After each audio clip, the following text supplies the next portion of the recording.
আজকে আমি মিউসোনাকে রাখি পরাবো। তো মিউসোনা কোথায়? এই যে ছাদের এইখানটাতে চুপটি করে বসে আছে। তো মিউকে আমরা কি করব? রাখি পরাবো। মিউ, তুই রাখি পরবি?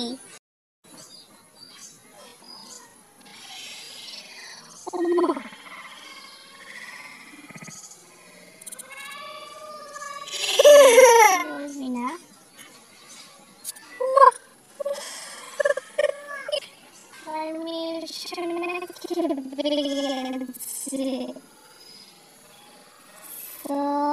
ওকে আর কিছু করেনি।